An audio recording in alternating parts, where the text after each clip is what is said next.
Hi, this is Rev May. Glad to see you. Randy May. Glad to have you to our channel. If you like what you see, give us a thumbs up and join and be a subscriber. It would really help us out. Today we're going to talk about, are you a know-it-all? Have you ever met anybody that was a know-it-all? Let's read Proverbs 1 and 7. The fear of the Lord is the beginning of knowledge, but fools despise wisdom and discipline. All right? People that don't want to take any advice, they don't want to take any training, they don't want to gain any wisdom, and they don't want to be disciplined when they do stuff wrong. These kind of people are know-it-alls. I know more than you know. Well, you really don't, or you wouldn't be doing what you're doing, see? And so we've all met somebody like that, the jack of all trades and the master of none, and they're a know-it-all. They know everything, and you can't hard to get around them. And when you run into somebody like that at church, it's even worse because you're a Christian and they're a Christian, and you have to be kind to those that despitefully use you, and trying to give advice to a person that has no wisdom whatsoever and will not take any discipline is pretty difficult. It's like trying to nail Jello to the wall, if you know what I'm talking about. One of the most annoying types of people to be around is a know-it-all. We live in an information society where you have a smartphone and a laptop and a computer, and you can go on there and find out about anything. How many guys get killed in this battle? I don't remember. You can go on there, it'll tell you right away, how many people got wounded. There's stuff that you don't know. What about how many cars were built that year for a Buick LeSabre? You can put it on there and it'll tell you how many cars were built. So sometimes they even tell you how many colors, like they built 8,000 of the yellow and all that. We live in an information society. So some people that used to be a know-it-all isn't too much of a know-it-all anymore because people can fact check them on what they say. All right? There is still one great thing in life, and it's called wisdom. Wisdom. Wisdom is not getting older. You're getting smarter. We need to find all the answers to our problems we can find from the Lord and not a smartphone. The Lord can give us a lot of things the smartphone can't. The foundation of knowledge is the fear of the Lord, all right? To honor and respect God and to obey His word. Wisdom is something a lot of people just don't have. They have no wisdom. They say stuff when they don't need to say anything, all right? They just say stuff when they don't need to say anything. I used to train salespeople. And I'd say, listen, one of the things you got to do is learn to listen to the customer. Or you got to listen to your customer. You can't be talking all the time. You got to be listening. Once you tell them what we can give them trade-wise, rebate, and everything, the bottom line, what they're going to pay, then you need to shut up. Let them digest that. Let them look at each other. So most times it was a husband and wife, not always. We sold single people. We sold single moms. We sold everybody. You know how it is. But most of the time we had married people. And I even taught my salespeople, once you've done that, and they said, well, then you ought to say, I tell you what, I'm going to step out for a couple, 3 minutes, and you guys discuss it, talk it over, and I'll be right out here. Just wave at me when you're ready. I'll come back in and get up and leave them. Let them soak it in so they can make a wise decision. So they can make a decision without you sitting there and interjecting. Every time they go to say something, you talk over them. I had one guy, I couldn't hardly break him of it. I finally just told him, listen, I'm going to put your office right next to mine where I can hear every word you're saying. If you keep this up, you won't be working here. Once you give the customer the information and they have it, you need to shut your mouth and let them process it.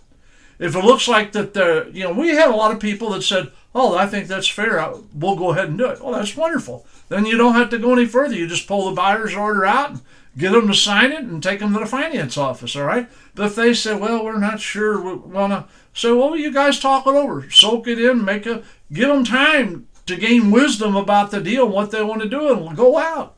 Let them alone. Let them go. Quit talking, all right? There's a time to embrace, the Bible says, and there's time to refrain from embrace. The Bible says there's a time to die, it's time to live, time to be born. There's a time and season for everything. And to a person that's a know-it-all, one thing that's never a season to them is to shut up. You don't know everything. Keep your mouth quiet. I remember one time we were out at the target range. A friend of mine brought him with him. And I said, oh boy, I sound like having strange people around me with a firearm. Well, he didn't have one. He's going to use mine. We're just taking target practice and all that. All right?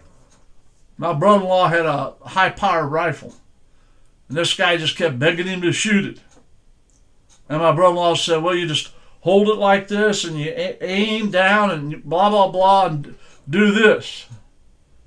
And I thought, I stood back, and what happened? He shot that thing, and that scope came back and hit him in his eye.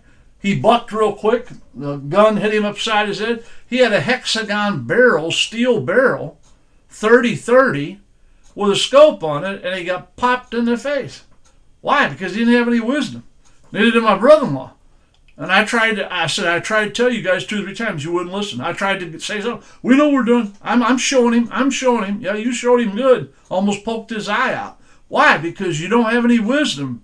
You have to understand. Somebody need to tell him you need to hold that thing tight.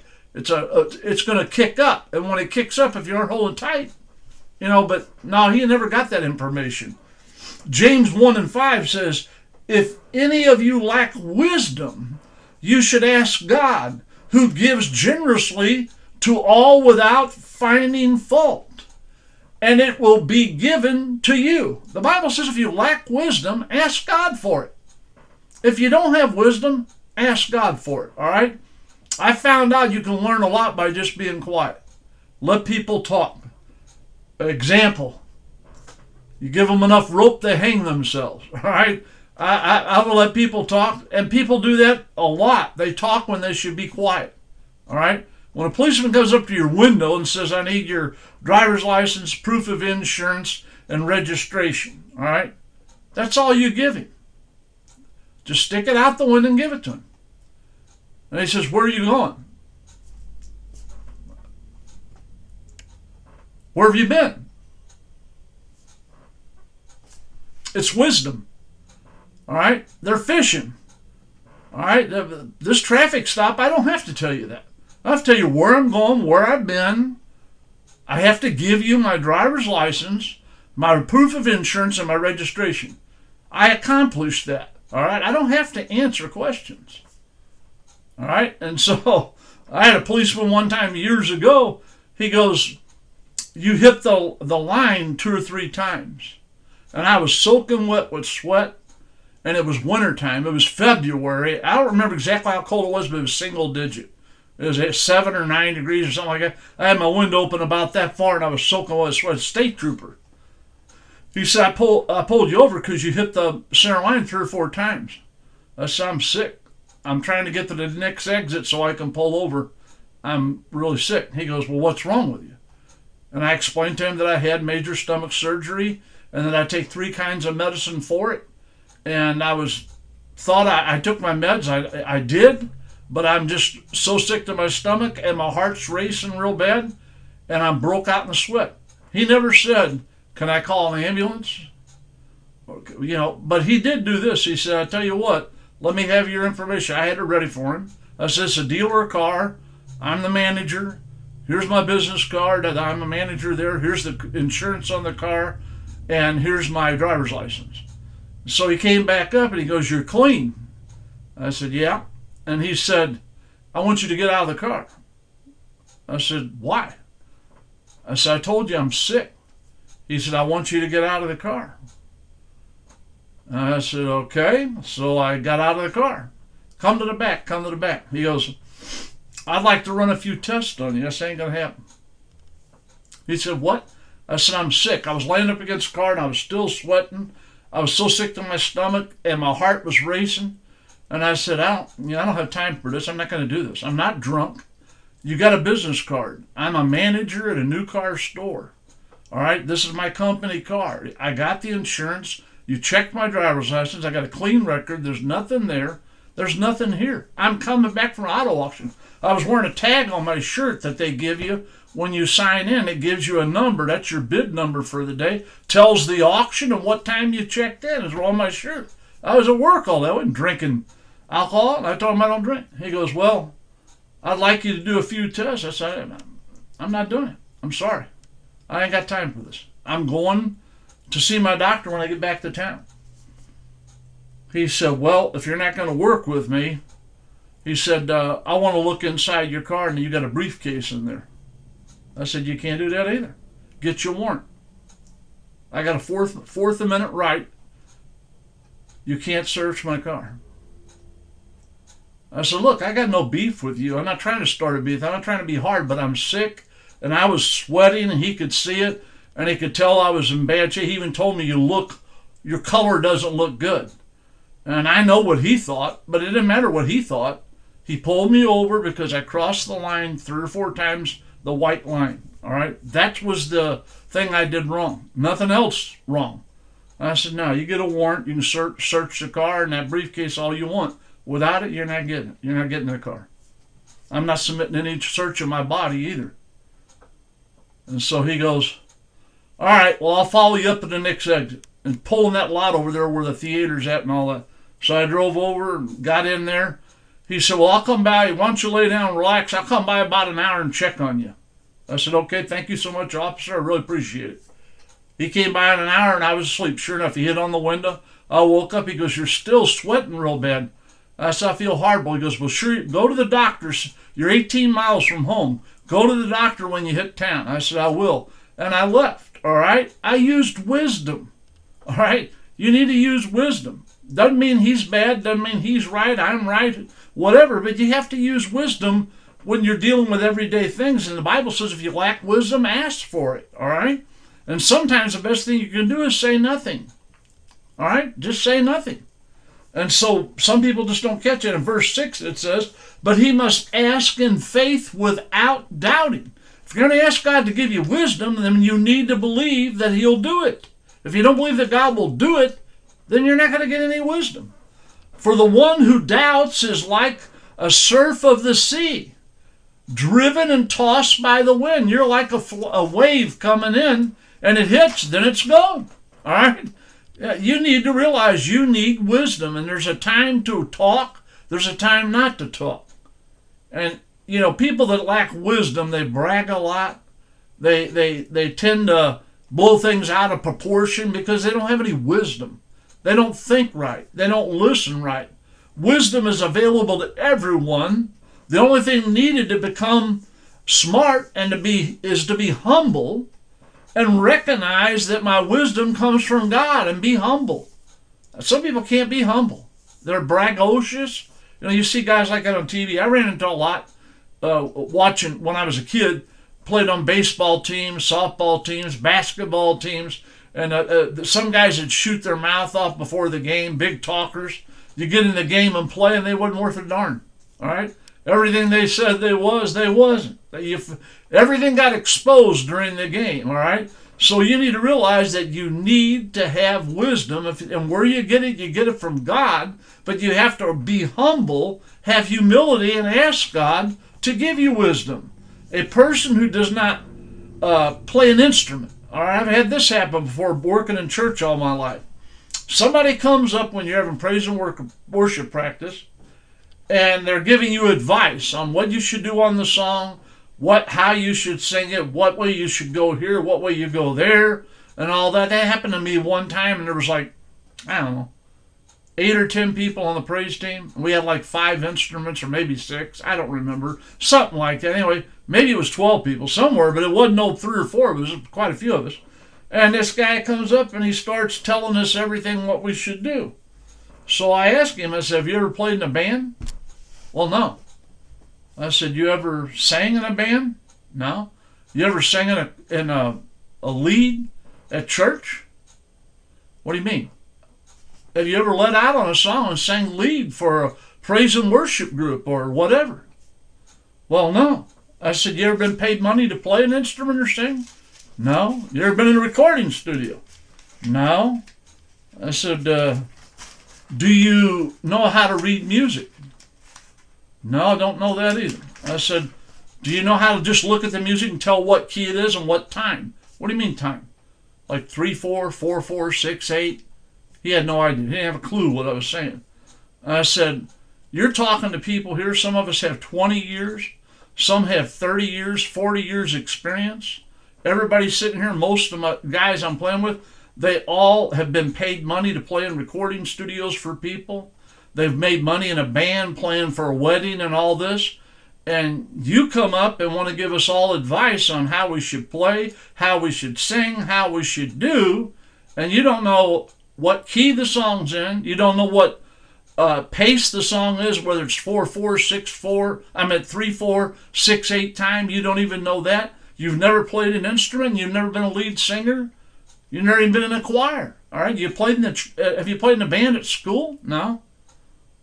What makes him an authority? He's a know-it-all. Just because you listen to music and listen to it all day long, that's wonderful. We all enjoy music. I listen to it a lot. I got satellite radio in my truck. I listen to what I want to listen to with no commercials. I love it. But offering advice to people about something you know nothing about is idiotic. And you need to realize that, and you shouldn't offer unsolicited advice, especially to people that have been playing for years and they know what they're doing, and you come up and want to tell them what to do. That's just an example of what people that lack wisdom. When you don't have wisdom, don't offer advice, all right? When the guys put a new roof on my house, I went out and looked at them working, and I thought, boy, they're doing a great job. They're going fast. They got almost all the old shingles off there. I never dreamed to offer them any kind of advice. I've never roofed a house before. That's why I hired them, all right? I didn't hire them to put a new roof on for no reason at all. So the point I'm making is if you lack wisdom, ask for it, and then use wisdom when you're trying to offer advice to people. If you don't know anything about what you're talking about, then don't offer your advice. In the car business, I praise thousands of cars.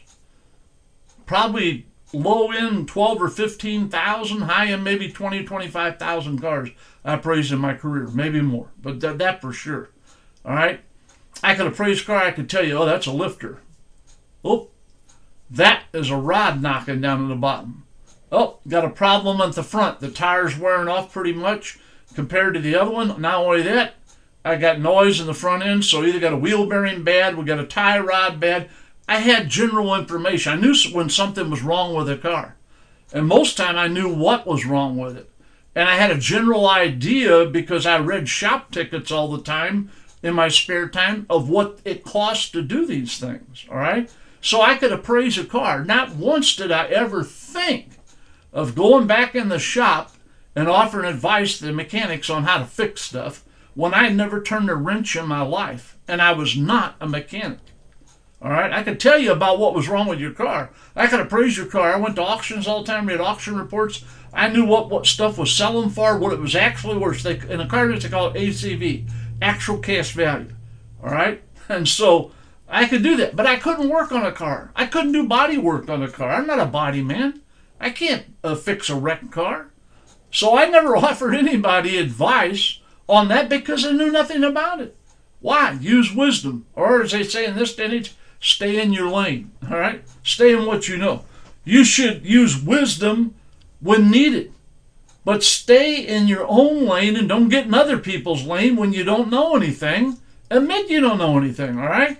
Ask God for wisdom and don't doubt it that He'll do it, and accept that God's going to help you have some wisdom in life. Don't be the jack of all trades and the master of none, all right? Don't be the butt of everybody's joke because of you acting like you know something when you don't. If you have no wisdom on a subject, no knowledge about the subject, then you shouldn't offer any advice. And if you lack wisdom, especially what I call everyday wisdom, moxie, know how to do things, know how to respond to things and all that, then you need to work on it and ask God to help you. All right?